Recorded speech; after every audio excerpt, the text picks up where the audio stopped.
भगवान शिव का शर्भावतार धारण। हे नंदीश्वर, हे महाप्राज्ञ, इसके बाद जो वृत्तांत आपको ज्ञात हुआ, मेरे ऊपर कृपा करके उस वृत्तांत को इस समय प्रीतिपूर्वक कहिए। नंदीश्वर बोले, वीरभद्र के इस प्रकार के कहने पर नृसिंह क्रोध से व्याकुल हो गए और गर्जन करते हुए बड़े वेग से उन्हें पकड़ने के लिए उद्यत हुए। इसी बीच महाघोर प्रत्यक्ष भय के कारण अत्यंत प्रचंड आकाशव्यापी दुर्धर्ष शिव तेज से उत्पन्न तथा कभी न दिखाई पड़ने वाला वीरभद्र का अद्भुत रूप प्रकट हुआ, जो न तो हिरण्मय था न सौम्य था। वह तेज न सूर्य और न तो अग्नि से उत्पन्न हुआ था, न बिजली के समान और न चंद्रमा के समान था। वह शिव तेज अनुपम था। उस समय सभी तेज उन शंकर के तेज में विलीन हो गए। वह महातेज आकाश में भी न समा सका। वह तेज प्रकट काल रूप ही था। अत्यंत विकृताकार वह तेज रुद्र का साधारण चिन्ह था।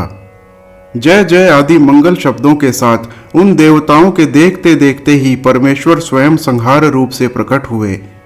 हजारों भुजाओं से समन्वित जटाधर, ललाट पर बाल चंद्र धारण किए हुए अत्यंत उग्र शरीर वाले वे 2 पंख एवं चोंच से युक्त पक्षी के रूप में दिखाई पड़ रहे थे। उनके दांत अत्यंत विशाल तथा तीक्ष्णतम थे। वे वज्र तुल्य नख रूपी आयुध से युक्त थे। वे नीलकंठ, महाबाहु और चारों चरणों से युक्त तथा अग्नि के समान तेजस्वी थे। वे युगांतकालीन अर्थात प्रलयकारी मेघ के समान गंभीर गर्जना कर रहे थे और महाकोप से व्याप्त नेत्रों द्वारा कृत्याग्नि के समान जान पड़ते थे। उनके दांत और अधरोष्ट क्रोध के कारण फड़क रहे थे। इस प्रकार का उग्र रूप धारण किए हुंकार करते हुए विकट रूपधारी शंकर नृसिंह जी के आगे प्रकट हो गए। उस रूप को देखते ही नृसिंह का समस्त बल पराक्रम उसी प्रकार लुप्त हो गया, जिस प्रकार सूर्य के तेज से तिरस्कृत जुगनू विभ्रांत हो जाता है। इसके बाद उन्होंने अपने दोनों पक्षों को घुमाते हुए उनसे नृसिंह के नाभि और चरणों को विदीर्ण करते हुए अपनी पूंछ से उनके चरणों को तथा हाथों को उनकी भुजाओं को बांध दिया।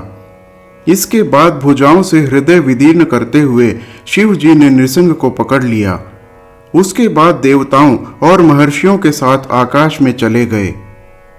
जिस प्रकार गरुड़ निर्भयता पूर्वक सांप को कभी ऊपर कभी नीचे पटकता है, कभी उसे लेकर उड़ जाता है, उसी प्रकार उन्होंने नृसिंह को अपने पंखों से मार मार कर आहत कर दिया।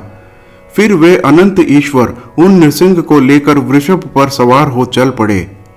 तत्पश्चात सभी ब्रह्मादि देवों तथा मुनीश्वरों ने जाते हुए शिव को आदर पूर्वक प्रणाम किया और वे लोग नमः शब्द से उनकी स्तुति करने लगे। इस प्रकार ले जाए जाते हुए पराधीन तथा दीन मुख नृसिंह हाथ जोड़कर मनोहर अक्षरों वाले स्तोत्रों से उन परमेश्वर की स्तुति करने लगे।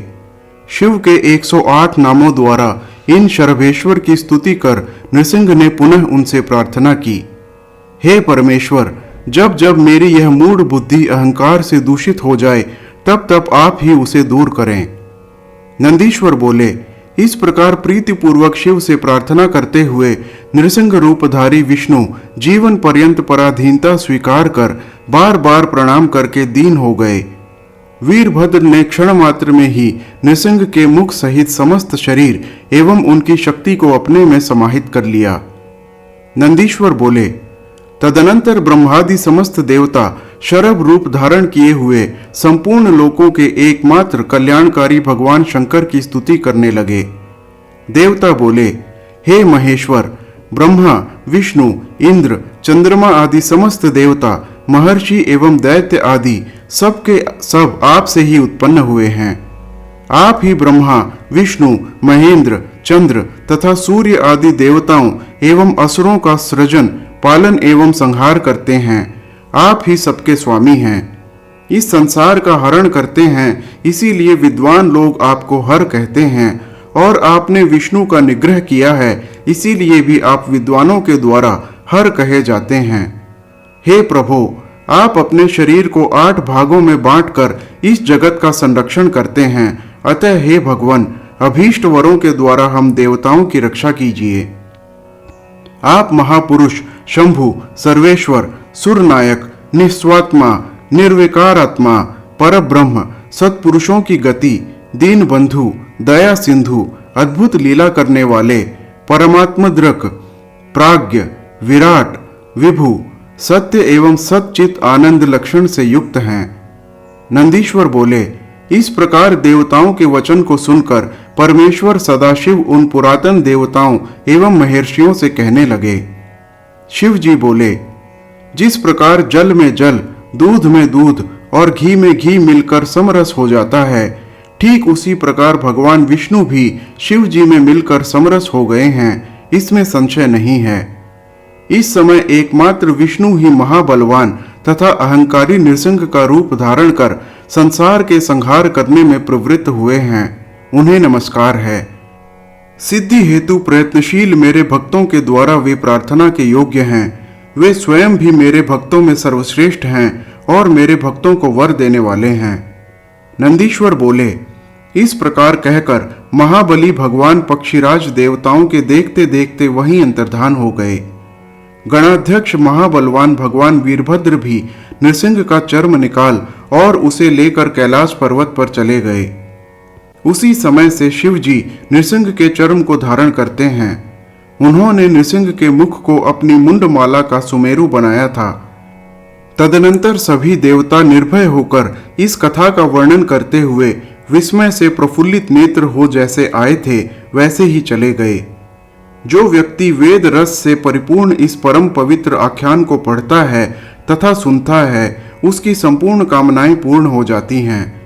यह आख्यान धन्य, यश को प्रदान करने वाला, आयु को बढ़ाने वाला, आरोग्य देने वाला तथा पुष्टि की वृद्धि करने वाला, समस्त विघ्नों को शांत करने वाला, सभी व्याधियों का नाश करने वाला, दुखों को दूर करने वाला, मनोरथ सिद्ध करने वाला, कल्याण का आश्रय स्थान, अपमृत्यु का हरण करने वाला, बुद्धि को बढ़ाने वाला तथा शत्रुओं का नाश करने वाला है।